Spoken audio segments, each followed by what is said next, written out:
Hey everyone, it's Raheel and it's Food Tuesday. Eric Davis has reviewed hundreds of restaurants for his food blogging account at Eric Eats HTX. And there's one food trend that he's ready to see go away, and I agree with him. In addition to his food recs, he also talked about how being a food blogger helped him navigate some really hard times with his health. It's Tuesday, April 18th. I'm Raheel Ramsnali, and here's what Houston is talking about today.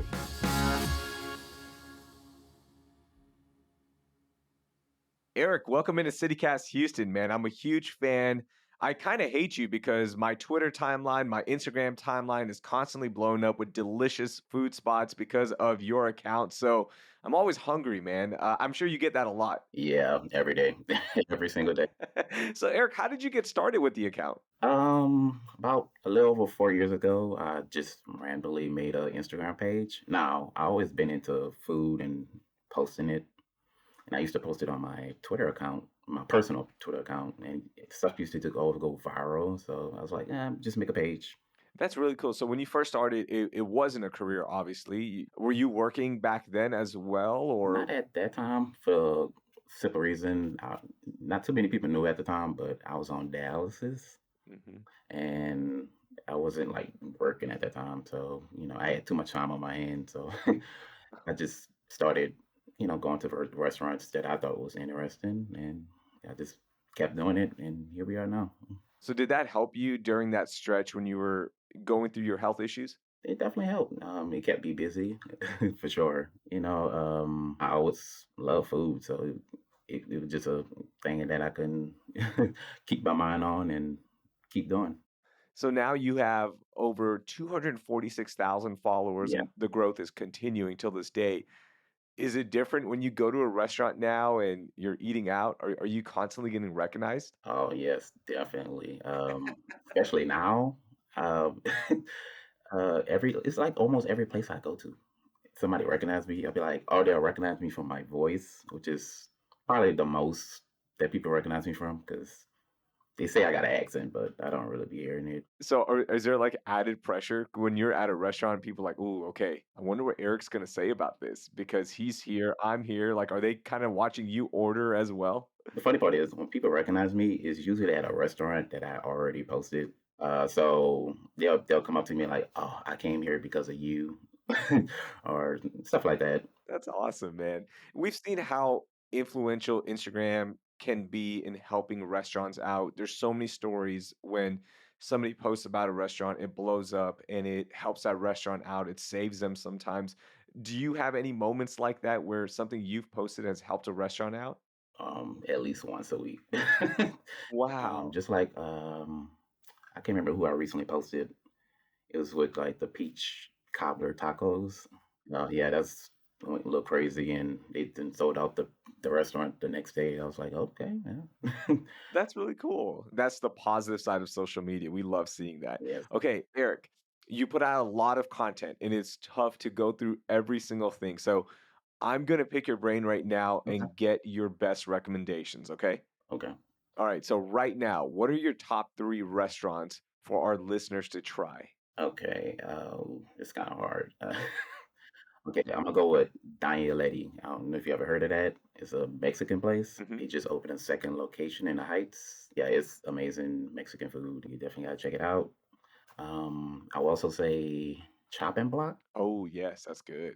My favorite place in Post Houston is a African food place. It's amazing food. And for the third place, I probably will go for my favorite wing place, Flavor Wings. They just opened a second location too. Want some great wings? Go check out Flavor Wings. Nice. What flavor do you like from them? Ooh, so they got some weird names to them. My favorite one is called the Wee Sweet and Sticky. Okay. My other favorite is called My Boy Cajun Spice, something like that. It's like a Cajun wing flavor. Nice. So, those are the top three restaurants. I want to know what's your favorite all time dish that you've ever reviewed? That's kind of hard to choose. Oh, You can give multiple, it's totally fine. I want 1, but I won't be mad if you give me multiple, right? Because that means there's more good eats. yeah. Oh, okay. Okay, so I'm gonna go back to Daniel Letty's. That surf and turf burrito Ooh. is full of steak, shrimp, guacamole, uh, just everything that you put in a burrito. So if you like a good burrito, or they do it on nachos, fries, egg rolls. They do it all. So that's a good place. So good. It's a food truck and a restaurant. It sell soul food, of course.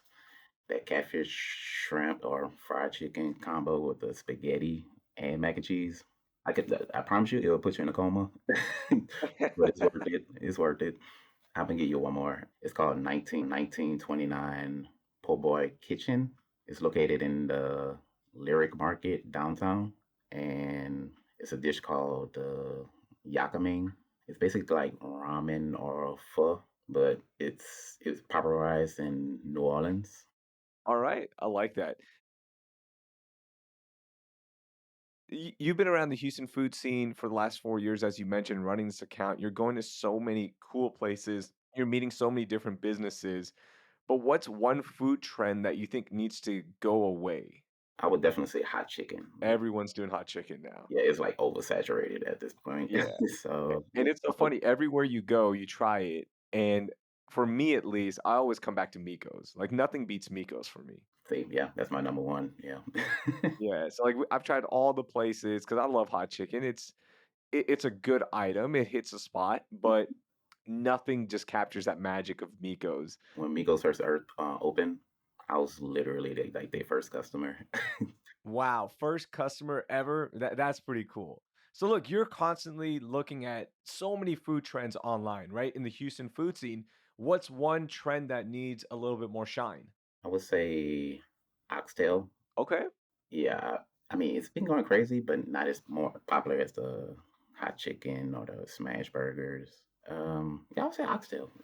Yeah, like a oxtail chili.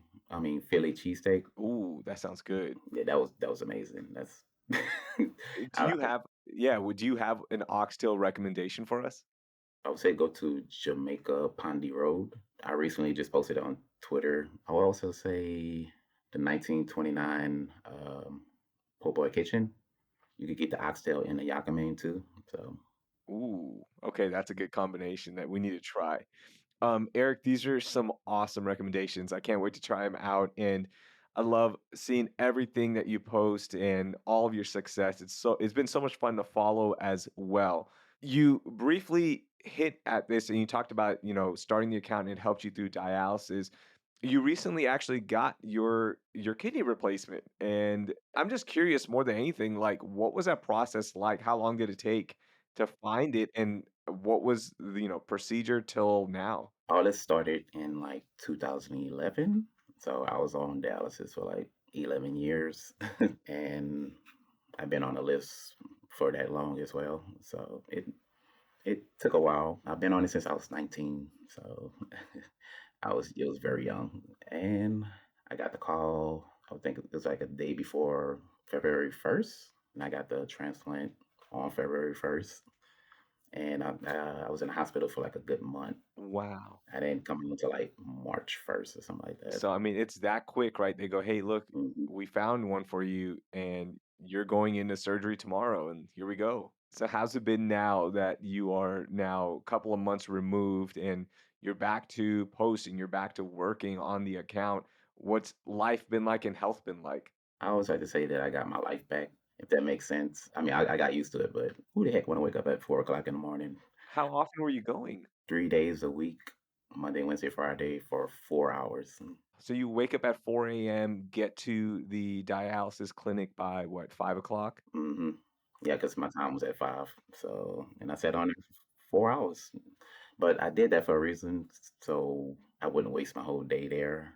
So, like, if you go at, like, 12 o'clock in the afternoon, it's basically like you're just wasting your day there. So, yeah, Wow. especially if you go in the morning and go about your day. Well, I'm so happy that you do now have the new kidney. You're off of dialysis and you've got all that time back. You've got your health back. And as you mentioned, it's a second chance at life. And I just can't wait to see what you're going to do with that and continued success, Eric. I'm so happy to see all that success. Thank you, man. I'm definitely gonna continue. I'm going to a food place later, so be on the lookout for that. If you love food, You want to try some different places? Come follow me. I promise you, I won't let you down. I believe that. Eric, thank you so much for joining us. Hey, you're definitely welcome, man. Thank you for the invite.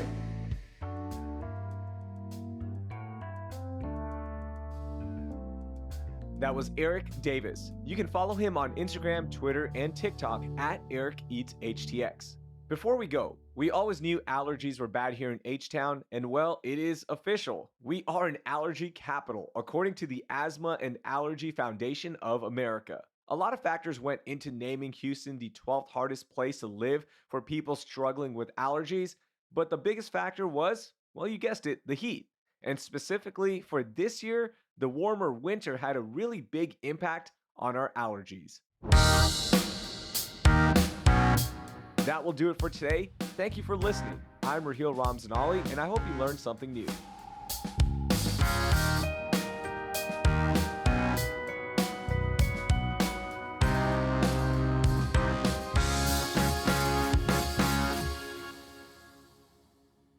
See, I would have to like look at my page because it's kind of hard to remember everything.